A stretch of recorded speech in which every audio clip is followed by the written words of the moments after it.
Hello guys, आज मैं फिर आप सबों के बीच में उपस्थित हूँ।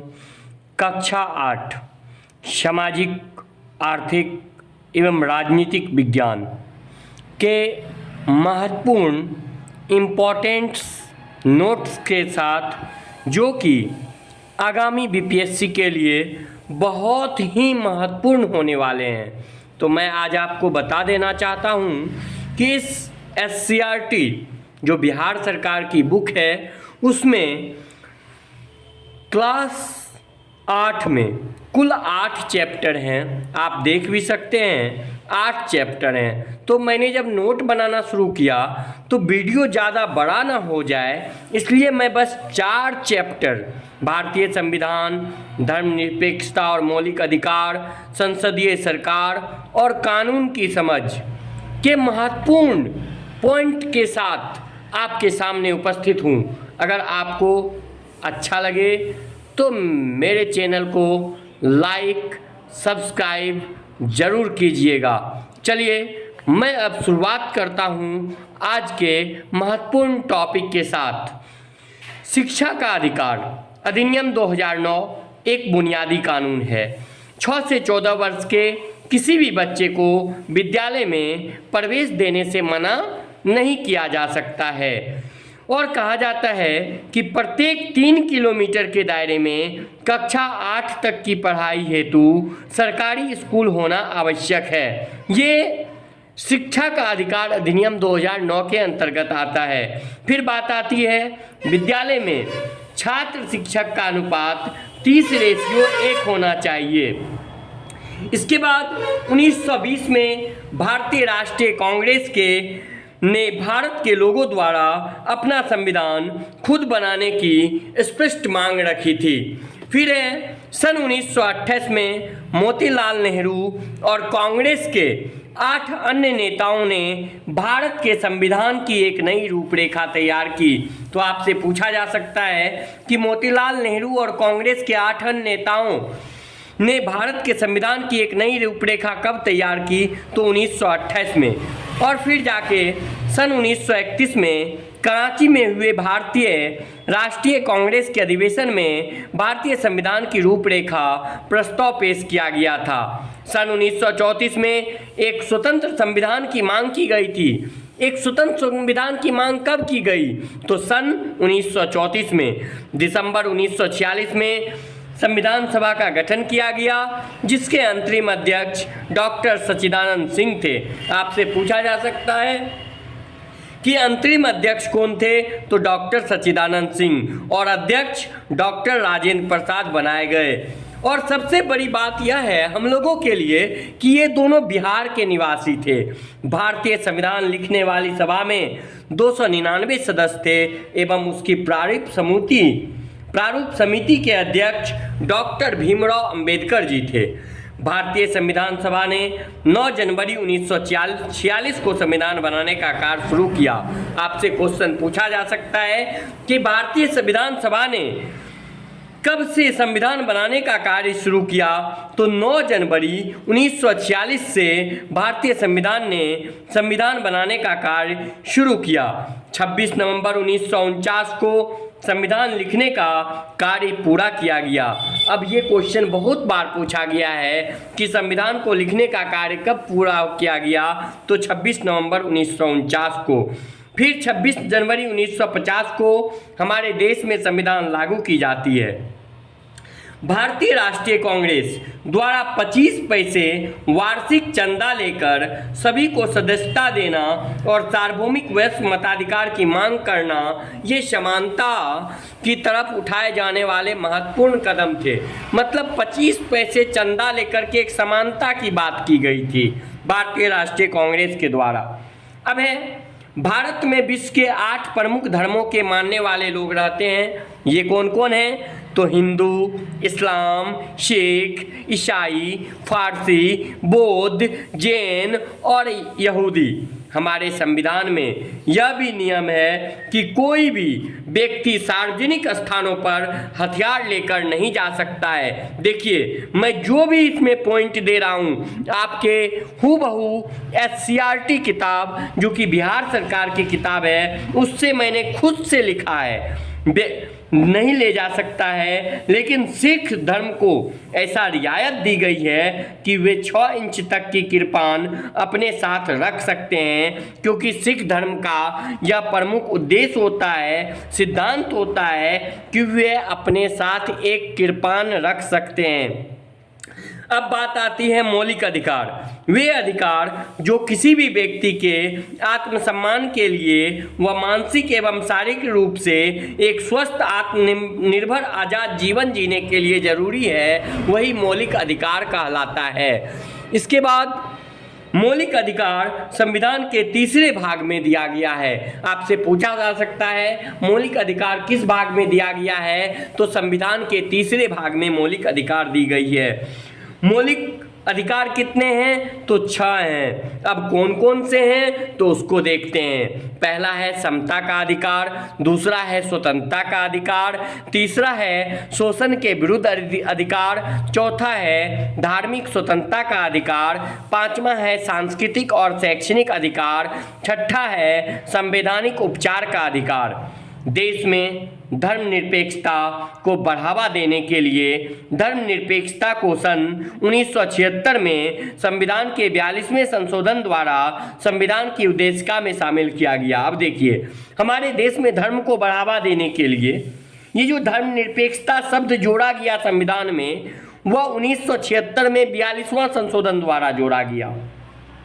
भारत में धर्मनिरपेक्षता का प्रचार करने के लिए 1948 से ही प्रयास किए जा रहे थे। ये सारे SCRT के नोट्स हैं। सन 1952 से पहले संपत्ति अधिकार कानून के तहत हिंदू महिलाओं को पैतृक संपत्ति का हिस्सा नहीं मिल सकता था, लेकिन 1952 में ही एक कानून पारित हुआ जिसके तहत महिलाओं को भी पैतृक संपत्ति में हिस्सा मिलना शुरू हो गया। प्रतिनिधि, आपसे पूछा जा सकता है कि प्रतिनिधि का अर्थ क्या होता है, तो लोगों द्वारा किसी क्षेत्र में चुना गया व्यक्ति। राज्य विधानसभा के लिए चुने गए व्यक्ति को विधायक कहते हैं। अब आती है बात भारतीय संसद। भारतीय संसद के 3 अंग होते हैं। कितने अंग होते हैं? 3 अंग होते हैं, राष्ट्रपति, लोकसभा और राज्यसभा। इन तीनों को मिलाकर के ही संसद बनती है। आपसे पूछा जा सकता है संसद बनने के लिए किनका किनका होना जरूरी है, तो राष्ट्रपति का, लोकसभा का और राज्यसभा का। लोकसभा, भारतीय संसद के 2 सदन हैं, हम लोग जानते हैं, एक लोकसभा और एक राज्यसभा। संसद के निचले सदन, अब लोकसभा का मतलब आप लोग बहुत बच्चे कंफ्यूज कर जाते हैं कि कहीं ऊपरी सदन तो नहीं, कंफ्यूज नहीं होना है। संसद के निचले सदन को लोकसभा कहते हैं। लोकसभा सांसदों का चुनाव सीधे लोगों द्वारा किया जाता है। ध्यान रखना है कि लोकसभा में जो भी व्यक्ति जाएंगे वह लोगों के द्वारा चुन करके जाएंगे। इस समय हमारे देश में लोकसभा में कुल 543 निर्वाचन क्षेत्र हैं। लोकसभा के लिए एंग्लो इंडियन समुदाय के 2 सदस्य भी मनोनीत किए जाते हैं। चुने जाने के बाद वह उम्मीदवार संसद सदस्य या सांसद MP कहलाते हैं। क्या कहलाते हैं? MP या सांसद कहलाते हैं। भारतीय संसद के उच्च सदन, अब देखिए बात आ गई उच्च सदन की। भारतीय संसद के उच्च सदन को राज्यसभा कहते हैं। राज्यसभा के सदस्यों का निर्वाचन अप्रत्यक्ष रूप से होता है। देखिए यहाँ पे ध्यान देना है, लोकसभा में जनता प्रतिनिधि चुनती है, लेकिन राज्यसभा में सदस्य का निर्वाचन अप्रत्यक्ष रूप से होता है। राज्यसभा में 238 निर्वाचित सदस्य होते हैं, 12 मनोनीत सदस्य होते हैं। फिर आती है बात प्रत्येक 2 साल के बाद राज्यसभा के 1/3 सदस्य का निर्वाचन किया जाता है। और एक बात याद रखना है, लोकसभा भंग हो सकता है, राज्यसभा कभी भंग नहीं होगी। राज्यसभा के प्रत्येक सदस्य का कार्यकाल 6 वर्ष, लोकसभा के प्रत्येक सदस्य का कार्यकाल 5 वर्ष। संसद का तीसरा अंग होता है राष्ट्रपति, देश का प्रमुख व्यक्ति। भारत के संविधान में राष्ट्रपति औपचारिक रूप से अपनी शक्तियों का प्रयोग प्रधानमंत्री के नेतृत्व में बनी मंत्रिपरिषद के माध्यम से ही करता है। राष्ट्रपति का कार्यकाल 5 वर्ष के लिए होता है।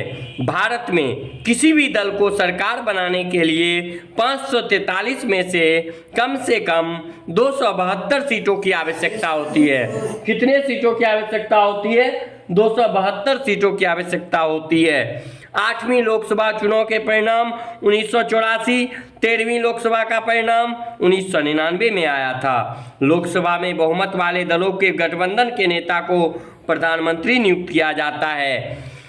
राष्ट्रपति की सलाह से प्रधानमंत्री जो है वह अन्य मंत्री की नियुक्ति करता है। अब बात आती है कि राष्ट्रपति की सलाह से प्रधानमंत्री जो है वह अन्य मंत्री को नियुक्त करता है। प्रधानमंत्री सभी मंत्रियों के लिए संसद की सदस्यता अनिवार्य है। यदि कोई व्यक्ति संसद का सदस्य बने बिना मंत्री या प्रधानमंत्री बन जाता है तो उसे 6 महीने के भीतर सांसद के रूप में निर्वाचित होना पड़ता है।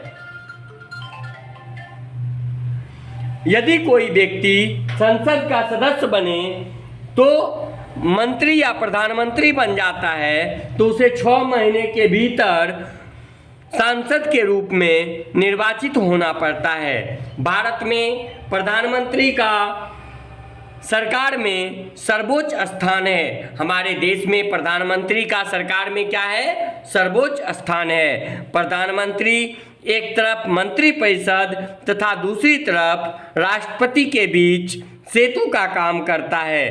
प्रधानमंत्री क्या करता है?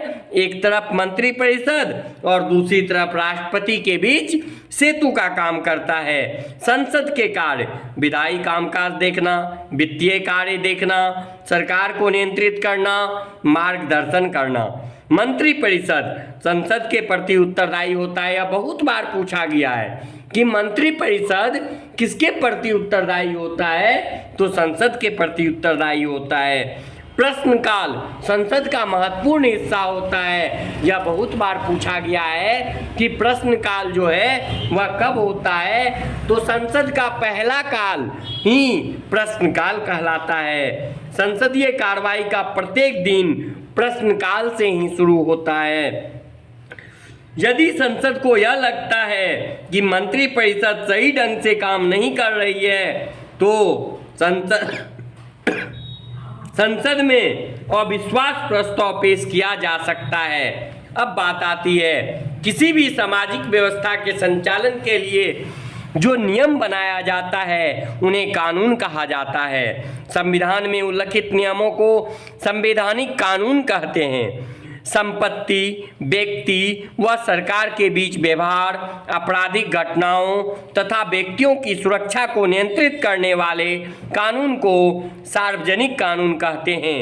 उपभोक्ता संरक्षण अधिनियम, सहकारिता कानून, दंड विधान आदि सार्वजनिक कानून है। अब देखिए, सार्वजनिक कानून को 2 भाग में बांटा गया है, एक दीवानी कानून, एक फौजदारी कानून। दीवानी कानून के अंतर्गत, अब दीवानी कानून और फौजदारी कानून में लोग कंफ्यूज होते हैं। कंफ्यूज नहीं होना है। तो जमीन जायदाद का झगड़ा होगा, विवाह का झगड़ा होगा, ये सब झगड़ा जितना भी आता है ये दीवानी कानून होता है। फौजदारी कानून जो होता है इसमें लड़ाई झगड़ा, हत्या, चोरी, डकैती ये सारे फौजदारी कानून के अंतर्गत आते हैं। अब थोड़ा सा कानून को समझिएगा। कानून के 2 पार्ट, एक संवैधानिक, एक सामान्य कानून। सामान्य कानून का 2 पार्ट, एक सार्वजनिक कानून, एक व्यक्तिगत कानून। सार्वजनिक कानून के 2 पार्ट, दीवानी कानून और फौजदारी कानून। मैंने अभी ही बताया कि दीवानी कानून वे होते हैं जो जमीन जायदाद वाले झगड़ा होते हैं, जबकि फौजदारी कानून किसी का मर्डर कर दिए, चोरी कर लिए, डकैती कर लिए, ये फौजदारी कानून हो गया। संसद का एक प्रमुख कार्य देश के लिए कानून बनाना होता है। भारत में संसद का 2 सदन है, लोकसभा और राज्यसभा। अनुच्छेद 45 के तहत बच्चों को निःशुल्क शिक्षा देने का प्रावधान है। बिहार राज्य में 1982 में बिहार प्रेस बिल के नाम से राज्य विधान पालिका द्वारा एक कानून पारित किया गया था। 3 सितंबर 1982 को इसके विरोध में अखिल भारतीय समाचार पत्र संघ और उसके सहयोगियों द्वारा देश भर में हड़ताल कर दी गई थी। सन 1974 से 1976 तक लगाए गए आंतरिक आपातकाल के दौरान भी प्रेस और बोलने की आज़ादी पर सख्त रोक लगाई गई थी। आपातकाल के विरोध में लोकनायक जयप्रकाश नारायण जी ने पूरे भारत में जन क्रांति प्रारंभ की और यही जन क्रांति संपूर्ण क्रांति के नाम से प्रसिद्ध हुआ। तो आज मात्र 16 मिनट के अंदर में मैंने आपको एससीईआरटी कक्षा 8 के मुख्य 4 चैप्टर, जो पहला 4 चैप्टर है उसका पूरा निचोड़ ला करके आप सभी के सामने में रखा है। अगर वीडियो अच्छा लगे तो लाइक शेयर कमेंट जरूर कीजिएगा। करना कुछ नहीं है, आप बस वीडियो को बार बार सुने, उसी से आपको रिवाइज हो जाएगा, बुक पढ़ने की ज़रूरत नहीं पड़ेगी। और अगर मेरी सलाह मानना चाहते हैं, अगर आप बीपीएससी 2.0 का रियली में तैयारी करना चाहते हैं तो हमारे गुरुजी जो कि नवीन आचार्य कुलम के नाम से प्रसिद्ध है, उनसे जुड़ें। उनके मार्गदर्शन में बेहतर रिस्पॉन्स आपको मिलेगा। जिनको भी जुड़ना है वो हमसे कमेंट के थ्रू संपर्क कर सकते हैं। धन्यवाद।